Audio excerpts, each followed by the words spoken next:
निशा विदा होकर ससुराल आ गई। आज उसकी सुहागरात थी। राजीव के लिए एक एक पल सदियों के समान बीत रहा था। सारे दिन पड़ोस और रिश्तेदारी की औरतें आती रही। राजीव के यार दोस्त आते रहे। सबने चांद जैसी बहू के आने के बधाइयां दी। राजीव को मन ही मन उन सभी पर गुस्सा आ रहा था। यह दोस्त कमीने मन ही मन तो मेरी किस्मत से जल रहे हैं। उसका बस चलता तो वह अभी ही रात कर देता। खैर, मुंह दिखाई की रस्म और दिन में 2-3 घंटे आराम के बाद आखिरकार मिलन की बेला भी आ ही गई। राजीव ने बड़े अरमानों से अपना कमरा सजवाया था। दिल में हजारों अरमान लिए उसने सुहाग कक्ष में प्रवेश किया।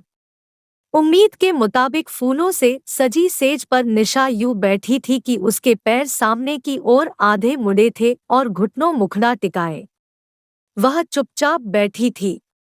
राजीव ने नजर भरकर अपनी दुल्हन को देखा।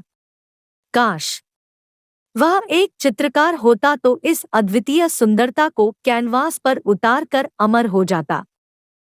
काश वह एक शायर होता तो इस बेपनाह हुस्न की शान में कितने ही सफ़े भर देता। मगर शायद कोई भी चित्र या कलाम उसकी पत्नी अप्रतिम सौंदर्य के समक्ष फीके ही रहते। मीठी मीठी अनुराग भरी अनुभूतियों के साथ वह पलंग पर निशा के बगल में बैठ गया। दिल में अरमानों का सागर हिलोरे मार रहा था। आंखों में सजीले सपने तैर रहे थे। लबों पर मीठी मुस्कान खेल रही थी। निशा ने सिर उठाया। राजीव के कुछ बोल पाने से पहले ही उसने कहा, मैं कुछ कहना चाहती हूँ। हाँ हाँ बोलो, राजीव मीठे स्वर में बोला। उसे नहीं मालूम था कि अरमानों के सुलगते शोलों पर बेरुखी की बारिश होने वाली है। जी देखिए, मैंने यह शादी अपनी खुशी और मर्जी से नहीं की। आप मुझे पति के रूप में जरा भी पसंद नहीं है। आपके पापा ने हमारे परिवार पर जो एहसान किया था, इस वजह से मैं शादी के लिए इनकार नहीं कर सकी। पति पत्नी का रिश्ता सिर्फ शरीर का मिलन ही नहीं होता, बल्कि दिलों का मिलन होता है। और मेरे दिल में आपके लिए कोई स्थान नहीं है। आज की रात यदि सिर्फ मेरा शरीर ही हासिल करना है तो आप कर सकते हैं, मगर आपका यह कृत्य मेरे लिए बलात्कार ही होगा। मैं दिल से इस मिलन को कबूल नहीं कर सकती। बाकी आपकी मर्जी। मुझे जो कहना था कह दिया। कहकर निशा ने सिर झुका लिया। यह शब्द पिघले शीशे की तरह राजीव के कानों में पड़े। उसे दुनिया डोलती से महसूस हुई। कई क्षण तो उसे समझ में ही नहीं आया कि वह क्या कहे। होंठ सूख गए। गले में गोला सा अटकने लगा।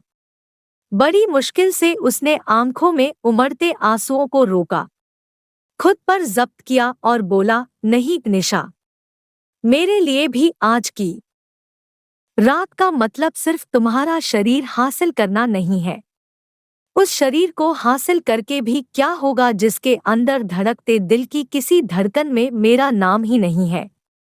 मुझे तुम्हारा फैसला कबूल है। तुम्हारी खुशी से बढ़कर मेरे लिए कुछ नहीं। विश्वास रखना, जो तुम चाहती हो वही होगा। मैं कभी तुम्हारे करीब आने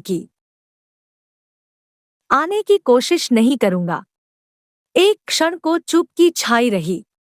राजीव ने पलंग के सिरहाने रखा तकिया उठाया, पलंग का घेरा काटकर दूसरी ओर पहुंचा और निशा की ओर पीठ करके लेटते हुए बोला, तुम भी थक गई होगी, सो जाओ। निशा ने भी चुपचाप उसकी ओर पीठ फेर ली और लेट गई।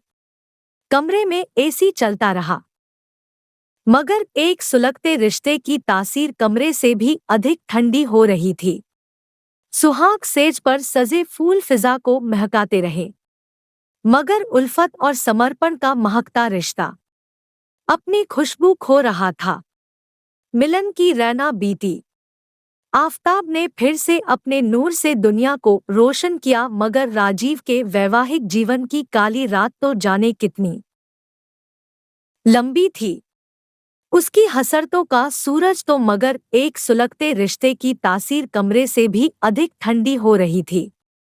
सुहाग सेज पर सजे फूल फिजा को महकाते रहे, मगर उल्फत और समर्पण का महकता रिश्ता अपनी खुशबू खो रहा था। मिलन की रैना बीती। आफताब ने फिर से अपने नूर से दुनिया को रोशन किया, मगर राजीव के वैवाहिक लंबी थी। उसकी हसरतों का सूरज तो मगर एक सुलगते रिश्ते की तासीर कजीवन की काली रात तो जाने कितनी लंबी थी।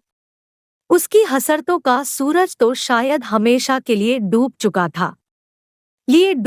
था। राजीव ने अपने दिल का दर्द किसी पर भी जाहिर नहीं किया। हर किसी के सामने यूं जाहिर करता मानो उसका वैवाहिक जीवन बेहद सुखद है। दिन में सबके सामने वह एक आम पति की तरह व्यवहार करता, और रात में दोनों एक ही पलंग पर इस तरह सो जाते मानो ट्रेन में आमने सामने की बर्थ पर दो अनजान मुसाफिर। जाने किस्मत ने उनके लिए क्या सोच रखा था।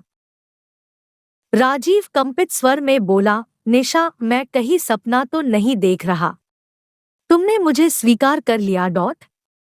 निशा ने अपनी गोरी बाहें राजीव के गर्दन के गिर्द लपेट दी और भावविह्वल स्वर में बोली, मुझ जैसी बददिमाग लड़की को आपने स्वीकार किया, कभी नफरत की नजर से देखा तक नहीं। ये तो मेरा सौभाग्य है राजीव। उधर निशा का चिड़चिड़ापन बढ़ता जा रहा था। बेमन से वह घर के कामों में सास का हाथ बटाती, सबके साथ उदासीन सा व्यवहार करती। उसके अंदर की सुघड़ गृहिणी और बेहतरीन कुक मानो खो से गए थे, बस किसी तरह दिन काट रही थी। सास उसे कई बार कह चुकी थी कि राजीव को मुगली दाल मखनी और मिस्सी रोटी बहुत पसंद है।